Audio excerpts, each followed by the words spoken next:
Bienvenue dans ce deuxième épisode d'Expérience. Manque d'engagement, évolution générationnelle sont des problématiques rencontrées à l'heure actuelle par l'entreprise Buguet et Fils, basée à Joinville. Nous allons découvrir comment l'expérience collaborateur peut les aider. Vous voulez transformer l'expérience collaborateur dans votre entreprise ? Écoutez Expérience, un podcast proposé par la CCI Meuse-Haute-Marne. Des témoignages concrets, des idées à tester, des parcours inspirants. De quoi vous faire réfléchir avant de passer vous-même à l'action et déployer le potentiel de votre entreprise. Bonjour Mathis, merci d'être avec nous aujourd'hui pour ce podcast. On est dans les ateliers Buguet aujourd'hui, donc je vais vous laisser nous présenter un petit peu vous et l'entreprise. Alors bonjour, je suis Mathis Buguet, directeur technique des ateliers Buguet Fils. Donc on est basé nous à Joinville, en Haute-Marne. Donc on est une entreprise familiale depuis 8 générations, je suis la 8e génération. Donc je travaille toujours avec mon père qui est encore présent et dirigeant de l'entreprise et mon grand-père aussi. On est une entreprise de charpente bois aussi bien en restauration qu'en contemporain. Donc on sait traiter tout type de bâtiments et on cherche du coup surtout des bâtiments on va dire techniques où il y a pour nous un challenge à développer et de la réflexion. Donc on a plusieurs équipes, une en patrimoine et une en contemporain. On a aussi des équipes de couverture car on a développé la partie couverture. On a aussi en interne un bureau d'études, un atelier de fabrication et des équipes de pose sur chantier, donc sur tout ce qui est la partie bois charpente. On sait gérer le projet de A à Z, donc c'est-à-dire l'ingénierie, le calcul, la conception, donc en bureau, et aussi du relevé dire au laser et au drone qui s'est bien développé depuis quelques années, qui nous permet d'augmenter la précision de nos relevés. Et ensuite, on assure du coup toute la fabrication de nos composants et en chantier du coup le levage et la pose. Ce qui nous permet d'avoir des postes assez diversifiés dans l'entreprise et des offres d'emploi qui sont multiples. Ça vous fait beaucoup de collaborateurs. Oui. Et tous ces gens-là, il faut savoir les cadrer, il faut savoir les emmener avec vous, et c'est aussi pour ça qu'on est là aujourd'hui pour parler de vos collaborateurs. Nous, on est actuellement de 25 collaborateurs, et 25 collaborateurs, c'est 25 personnes différentes, donc faut traiter le problème du coup de façon générale, mais aussi la personnaliser. Pourquoi avoir fait ce choix de rentrer dans ce programme collaborateur ? On s'est rendu compte que le parcours collaborateur avait bien évolué par rapport aux années antérieures. Donc, disons que c'est à l'entreprise aussi de s'adapter et de mieux répondre aux attentes de nos nouveaux collaborateurs. Si vous deviez résumer l'expérience collaborateur avant, qu'est-ce que vous nous diriez ? Alors avant d'entrer dans le programme, depuis quelques années, on se remarque que les nouvelles générations s'inscrivent pas forcément comme les anciennes générations. C'est-à-dire qu'elles peuvent être là sur de plus courtes durées. Le parcours n'est pas aussi long. Avant, c'était souvent, on va dire, le même parcours. On rentrait en apprentissage dans les entreprises, on signait ensuite souvent un CDI et on finissait sa carrière dans la même entreprise ou alors dans une autre entreprise, mais on changeait pas plusieurs fois dans... Vous voulez dire que les jeunes d'aujourd'hui, ils changent beaucoup plus de métier ? C'est ça. Alors, on a l'impression que du coup, ils sont un peu moins stables. Ils s'inscrivent pas, on va dire, sur de plus longues durées. Est-ce que ça fait partie des choses justement que vous aviez repérées et c'est pour ça que vous voulez rentrer dans ce parcours ? Oui, c'est ça. C'est vraiment pour travailler sur l'expérience, c'est-à-dire comment faire en sorte que le collaborateur reste plus longtemps chez vous ? Oui, c'est ça. Ouais. Bien comprendre déjà leurs attentes, parce que personne et aucun collaborateur n'aura les mêmes attentes. Mais ce qu'on cherche, c'est répondre au plus global, parce qu'on peut pas forcément s'adapter à chaque fois, quoi. Il faut trouver un terrain d'entente. Et ça passe aussi dès le recrutement. Parce que on se rend compte que des fois, il y a des sujets qui n'ont pas été évoqués pendant l'entretien et du coup, on part déjà sur un malentendu. C'est pour ça aussi que vous vous êtes inscrit. C'est pas tant vous, c'est pas une problématique de recrutement, c'est pas une problématique finalement de manque de mains et d'humains qui viennent. C'est vraiment comment faire pour que les humains qui viennent chez vous se sentent bien, soient intégrés correctement. Et aussi restent, parce qu'on a quand même quelques expériences de personnes qui venaient commencer à s'inscrire dans l'entreprise, donc passer des formations, Et du jour au lendemain, ça ne convient plus Et ils se désengagent. Et ils se désengagent, voilà. Ça fait partie des choses, je pense, qui vous ont mis un petit peu la puce à l'oreille. Mais comment les autres collaborateurs vous l'ont fait sentir cette espèce de manque finalement d'engagement? Disons qu'on n'avait pas beaucoup de retours des collaborateurs. Ils avaient du mal à s'exprimer parce que ça a toujours été comme ça aux entreprises. Ils ont du mal un peu à exprimer les besoins ou autres. Donc c'est à l'époque, depuis quelques années, mon père qui a pris un peu les devants en essayant déjà d'instaurer un management horizontal, on va dire, qui avant était pyramidal. Et l'idée, en fait, c'est de ramener tout le monde dans une même ligne droite et tout le monde peut proposer une solution ou quelque chose à changer. Et, tout le monde l'écoute et envisage du coup de travailler sur ces solutions-là. Et on a voulu aussi travailler du coup ce parcours collaborateur.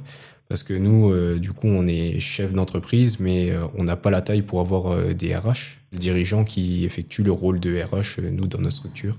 Ce que vous dites, c'est que c'est votre père qui a décidé de prendre les devants. Donc, finalement, les collaborateurs, vous remontez pas du tout les choses qui n'allaient pas. Il n'y avait pas trop d'infos, donc il a dû, du coup, prendre les devants. Et on s'est rendu compte que quand on donnait la parole, il la prenait et ça marchait plutôt bien, quoi. C'est une bonne chose finalement, parce qu'ils osaient peut-être pas, mais le fait qu'ils voient que leur patron était quelqu'un d'attentif, ça s'est un petit peu libéré. C'est ça. Donc on a réussi à créer un bon noyau dur, donc de collaborateurs qui sont là déjà depuis un moment. Et le gros problème, c'est les nouveaux arrivants qui ont du mal à s'inscrire dans le groupe. Ce qui vous a fait bouger, le moment où vous vous êtes dit il faut qu'on travaille là-dessus, c'est vraiment de voir qu'il y avait un petit peu de turnover. Déjà oui, mon père qui avait du coup instauré ça dans l'entreprise, mais moi du coup je fais pas partie aussi de la même génération et je fais partie moi de la nouvelle génération et j'arrive un peu mieux on va dire à les comprendre et à faire le parallèle avec ce que je pourrais avoir comme envie ou autre de carrière, quoi. Donc peut-être que le fait de discuter aussi avec vous, ça a fait tilt et il s'est dit là il faut qu'on passe à autre chose, on n'est plus les mêmes personnes, on n'a plus les mêmes personnes en face de nous, il faut qu'on y aille. C'est ça, faut qu'on évolue et qu'on prenne les devants.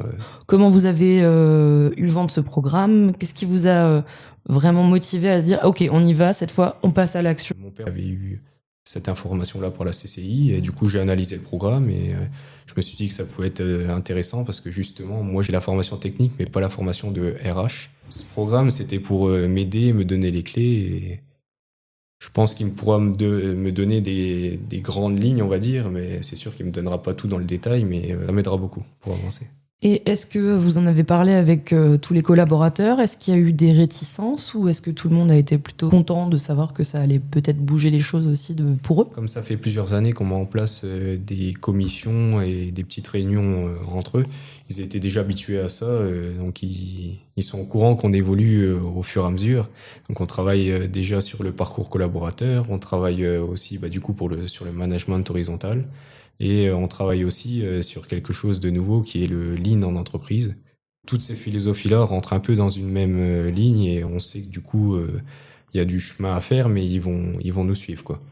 Donc vous attendez impatiemment la suite. C'est ça. Qu'est-ce que vous attendez alors de ce programme au final? Programme, j'aimerais bien qu'il me donne les clés pour appréhender la nouvelle génération et aussi en parallèle les anciennes générations qui sont toujours présentes dans le monde du travail. Et faut aussi trouver un entre-deux parce que la nouvelle et l'ancienne génération travaillent en même temps, donc il faut s'adapter, quoi.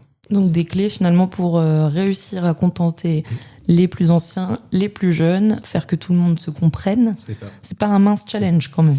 C'est un grand défi, on va dire, car les anciens, ils sont vraiment dans le moule. Le parcours collaborateur, pour eux, c'est une entreprise et on s'inscrit dedans et on ne change pas. On a déjà du coup fait un gros travail là-dessus, donc certes, il y a des fois des réticences, mais on arrive à quand même faire bouger les choses. Et à ce stade, parce que le programme a déjà commencé un petit peu, vous avez fait plusieurs ateliers, est-ce que vous voyez des questions s'éclaircir, déjà des chemins un petit peu se créer dans les choses que vous pourrez mettre en place ou ça reste encore un petit peu flou? Oui, à ce stade, on est à peu près au milieu du parcours collaborateur.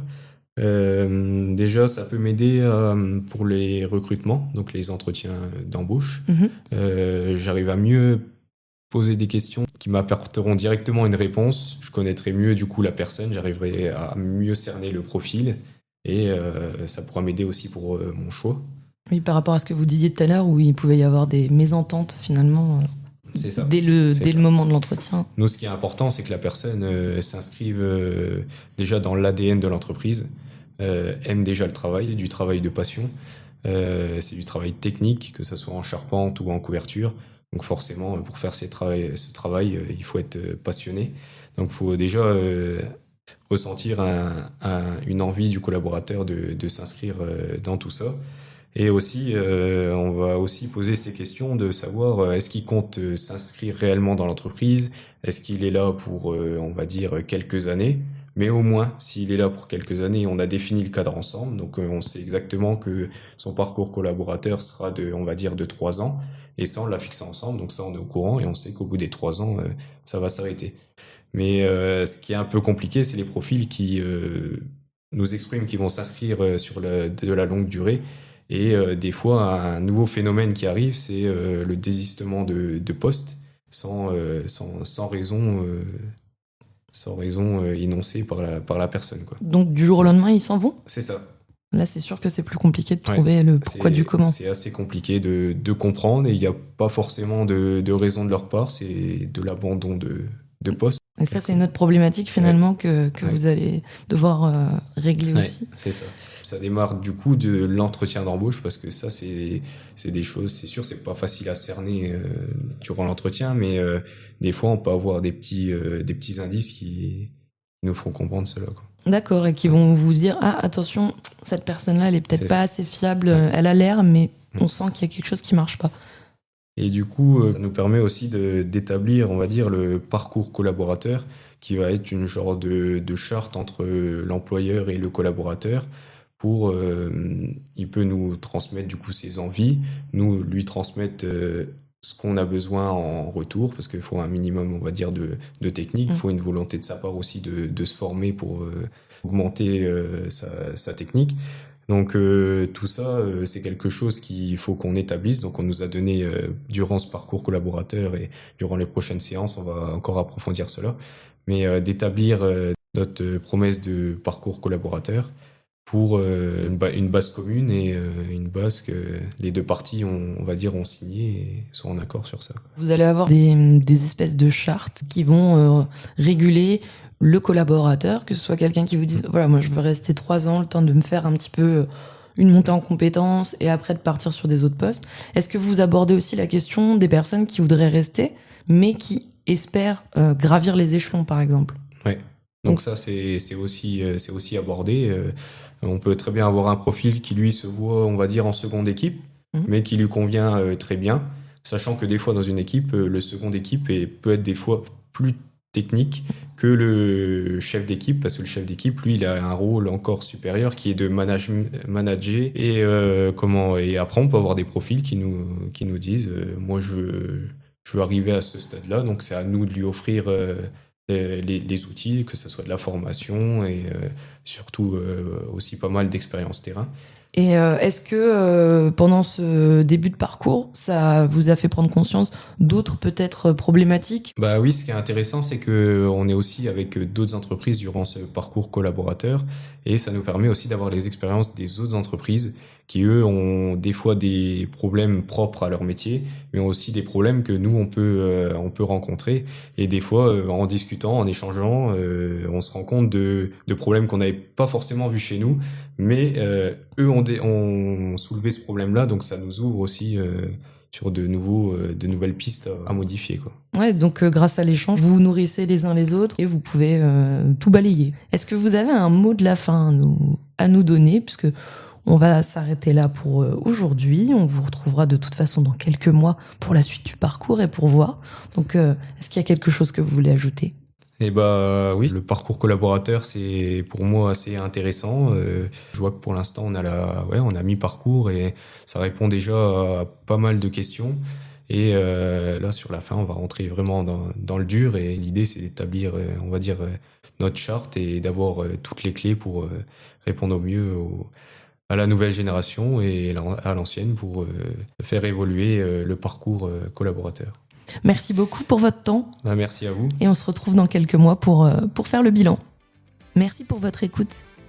Nous vous donnons rendez-vous dans 15 jours.